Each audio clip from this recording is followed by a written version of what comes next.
ඇත්තටම මං අද ආවේ ආදරේ හොයාගෙන ආවාස් ආදරේ මට මේ වගේ ආදරයක් මට තේරෙන්නේ නැහැ කොහොමද කියන්න කියලා මේ හැම දිනාම ඇත්තටම අවංකව මං වෙනුවෙන් මේ වෙලාව ගත කරපු එක මට කෝටියක් වටිනවා.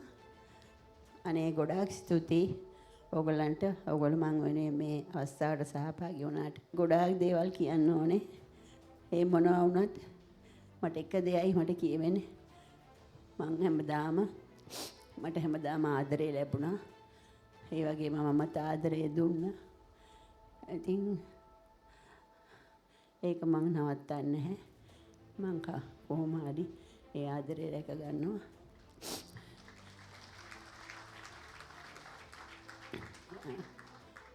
මම ආදරේ හැමෝටම ඔබලා හැම දෙනාටම බොහොම ස්තුතියි. Thank you.